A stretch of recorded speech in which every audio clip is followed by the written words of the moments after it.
नमस्कार, good morning और मैं हूं आपके साथ मनीषा पाटीदार और आप देख रहे हैं सुबह सवेरा। तो बुलेटिन की शुरुआत मध्य प्रदेश की खबरों के साथ करते हैं।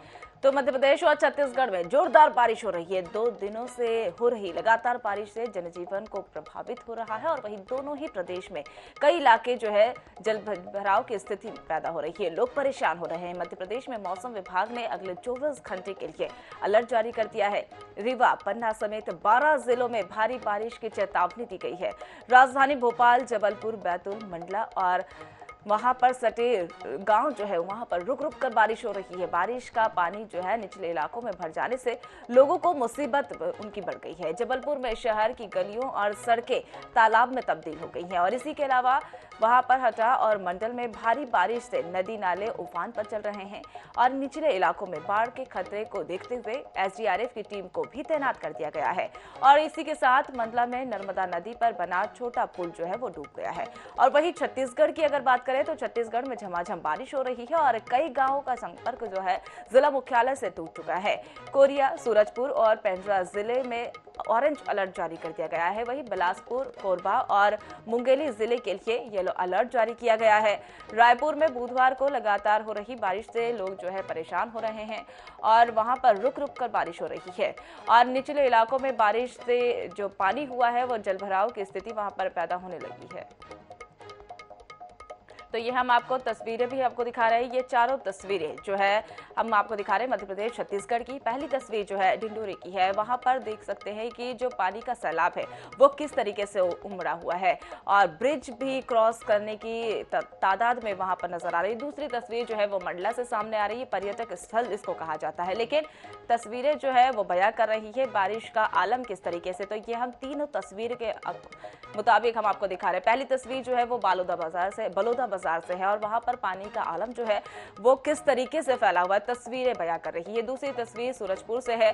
लगातार हो रही बारिश से जनजीवन पूरी तरीके से अस्त व्यस्त होता हुआ नजर आ रहा है। ये तस्वीरें भी बयां कर रही है। तीसरी और आखिरी तस्वीर जो है वो मुंगेली से है और वहां पर भी ब्रिज क्रॉस करने की तादाद में जो है पानी इतना बह गया है कि लोग जो है परेशान हो रहे हैं। आवागमन में उनको काफी दिक्कतों का सामना करना पड़ रहा है।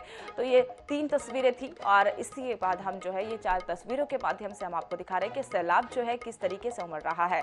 और पहली तस्वीर जो है वो जबलपुर से सामने आ रही है और तस्वीरों में सड़कें जो है वो लबालब नजर आ रही है। तालाब में सड़कें तब्दील हो चुकी है और इसी के बीच जो है वो दूसरी तस्वीर मंडला से सामने आ रही है। मंडला में जो है पानी का सैलाब और इतना तेज उमड़ा है जिससे लोगों को आवागमन में काफी दिक्कतों का सामना करना पड़ रहा है। मंडला एक पर्यटक स्थल है, लेकिन वहां पर अभी जो स्थिति बनी हुई है काफी भयावह हो सकती है। अगर बारिश का सिलसिला ऐसा ही जारी रहा तो काफी दिक्कतों का सामना करना पड़ता है। तो इसी तरह से हम अगली और तस्वीरें आपको दिखा रहे हैं। जो 6 तस्वीरें हैं वो पहली तस्वीर जो है बलरामपुर से सामने आ रही है। वहां पर जो पानी का आलम है वो आप देख सकते हैं और दूसरी तस्वीर पलारी से सामने आ रही है जो स्कूल में पानी घुस गया है जिससे वहां पर रखा राशन खाना पानी जो है वो भी पूरी तरीके से खराब हो चुका है। तो ये तस्वीरें भी सभी तस्वीरों को आप देख सकते हैं और तस्वीरें भी बयां कर रही है कि पानी का जो स्तर है वो किस तरीके से बढ़ रहा है। और तीसरी तस्वीर जो है वो तिल्दा से सामने आ रही है जहां पर जो ब्रिज पर भी पानी नजर आ रहा है। पूरी तरीके से ब्रिज जो है वो जलमग्न होता हुआ नजर आ रहा है। और चौथी तस्वीर है बेमेतरा से सामने आ रही है। लगातार पानी का स्तर बढ़ता हुआ नजर आ रहा है। 5वीं तस्वीर जो है अंबिकापुर से सामने आ रही है जहां पर पानी से लोगों को जनजीवन उनका पूरी तरीके से अस्त व्यस्त हो रहा है। घरों में पानी घुस रहा है, लोग परेशान हो रहे हैं। पेंड्रा से आखिरी और अंतिम तस्वीर जो हम आपको दिखा रहे हैं। लगातार बारिश जो है वो रुकने का नाम नहीं ले रही। रुक रुक के बारिश हो रही है, लेकिन जिससे लोगों को आवागमन में काफी दिक्कतों का सामना करना पड़ रहा है।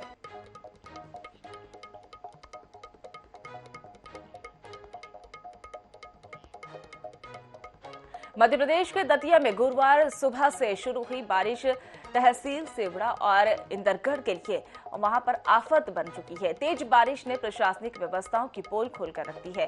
जिले के नगर सेवड़ा और इंदरगढ़ और वहां पर घरों में पानी घुस गया है और यही हालत ग्राम सालोन बी के है। वही दुकानों में पानी भर गया है। बारिश के कारण सिंध नदी का जलस्तर बढ़ने के बाद सेवड़ा एसडीएम ने सेवड़ा लॉन्च और रतनगढ़ जाने के लिए छोटे पुल पर न निकलने की उनके द्वारा अपील की गई। घंटे के अंदर अंदर पूरी मंडी भर चुकी है। इतना पानी है कि हम लोग बैठ रहे हैं इस यात्रा कर रहे हैं। दुकानदारी नुकसान बहुत है। जरा सा नाला है, उसका पानी नहीं समाया, मात्र आधा घंटा का पानी है और पूरे बाजार में प्रकोप बन गया, बाढ़ की तरह चल रहा है। जबलपुर जिले में पिछले 40 घंटे से जो है लगातार बारिश का दौर जारी है और इसमें शहर की कई रहवासी कॉलोनियों में जो है वो जलमग्न हो गई है। वहीं मौसम विभाग ने 40 घंटे में 11.25 इंच पानी रिकॉर्ड उनका बनाया गया है। इसी को मिलाकर पूरा जो सीजन में अब तक बारिश हुई है वो 32.7 इंच बारिश दर्ज की जा चुकी है। लगभग महापौर जगत बहादुर सिंह अन्नू कैंट विधानसभा क्षेत्र में बिलहरी और तिलहरी क्षेत्र के लिए जलमग्न हुई कॉलोनिया का निरीक्षण उनके द्वारा किया जा रहा है। महापौर ने प्रभावित क्षेत्रों में रखे खाने के पैकेट पहुंचाने के लिए उनके द्वारा निर्देश दिए गए हैं। इधर मौसम विभाग ने अगले 24 घंटे में भारी बारिश की चेतावनी उनके द्वारा दी गई।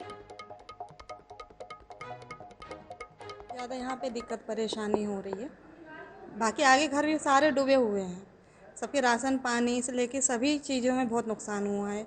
बिस्तर वगैरह इस बारिश के मौसम में भी गीले हुए हैं, जिसके कारण अब धूप तो है ही नहीं, ना धूप है और यहाँ पानी अलग भरा हुआ है। ये चेतन सिटी ही पूरे पानी से भरी हुई है, देखिए गली मोहल्ला सब पूरी कॉलोनी ही भरी हुई है। यहाँ पर बारिश में लोगों के मकानों में पानी भरा हुआ है, लोग अत्यंत परेशान हैं। हम लोग पूरा अमला लेकर प्रयासरत हैं कि पानी जल्द से जल्द निकाला जा सके। पानी अगर नहीं गिरता है 2 घंटे 3 घंटे तो सभी जगह से ऐसा लगता है कि पानी निकल जाएगा, परंतु अभी तो लोग परेशान हैं और हम लोग फूड पैकेट से लेके सवेरे सारी व्यवस्थाएं जो कुछ हो सकती हैं वो कर रहे हैं। अब अगली और बड़ी खबर हम आपको बता रहे हैं, जबलपुर से सामने आ रही है। आप देख सकते हैं अगली और बड़ी खबर आपकी टेलीविजन स्क्रीन पर।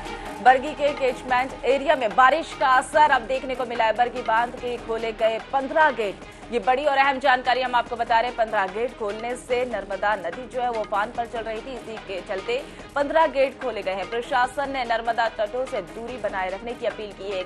ये बड़ी और अहम जानकारी हम आपको बता रहे हैं। बारिश का आलम जो है वो लगातार तेज होता हुआ दिखाई दे रहा है और इसी बीच पुलिस प्रशासन भी अलर्ट मोड पर नजर आ रही है और लोगों से नर्मदा नदी के तटों से दूरी बनाए रखने के लिए प्रशासन के द्वारा अपील की जा रही है। जबलपुर से बड़ी और अहम जानकारी हम आपको बता रहे हैं। बरगी के कैंट एरिया के बाद जो है बांध के 15 गेट खोले गए हैं और ये बड़ी और अहम जानकारी जबलपुर से हम आपको बता रहे हैं। 15 गेट खोल नर्मदा नदी के तटों से दूरी बनाने के लिए भी उनके द्वारा अपील की गई है। प्रशासन जो है एक्टिव मोड में नजर आ रहा है। जिस तरीके से बारिश लगातार हो रही है और अब बढ़ता जल स्तर नर्मदा नदी का देखते हुए लोगों से नर्मदा के तट से दूरी बनाने के लिए प्रशासन के द्वारा अपील की गई है। ये बड़ी और अहम जानकारी हम आपको बता रहे हैं, जबलपुर से सामने आ रही है।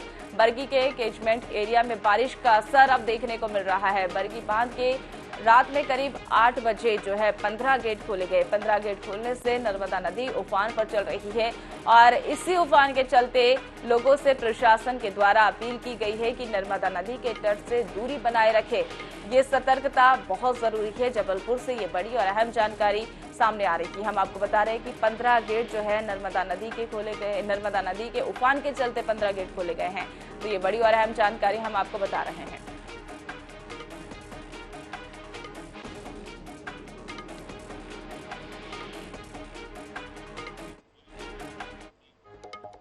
अब लगातार हो रही बारिश से जबलपुर के चलते आपको बता दें कि कल जो है स्कूल बंद रहेंगे, ये भी उनके द्वारा आदेश दिया गया। माफ कीजिएगा, आज स्कूल बंद रहेंगे। सभी शासकीय और अशासकीय स्कूलों में अवकाश घोषित कर दिए गए। कलेक्टर सौरभ कुमार सुमन ने ये आदेश उनके द्वारा जारी किया गया है। जबलपुर में लगातार 3 दिनों से बारिश हो रही है, जिससे लगातार लोगों के जीवन में प्रभाव देखने को मिला है और अब स्कूल बंद करने के लिए भी उनके द्वारा आदेश जारी कर दिया गया।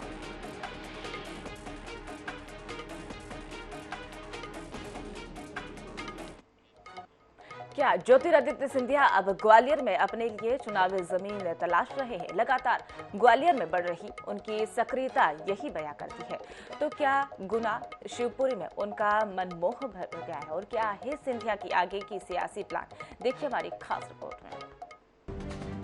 2014 में होने वाले लोकसभा चुनाव से पहले सिंधिया ग्वालियर में अलग अलग समाजों के साथ बैठक कर रहे हैं। मतलब साफ है, अलग अलग समाजों में अपनी पैठ बनाने की कोशिश कर रहे हैं सिंधिया। पिछले दिनों उन्होंने खटीक, पंजाबी, बाल्मीकि, रजक, जैन, ब्राह्मण समाज सहित अन्य समाजों के साथ बैठक की।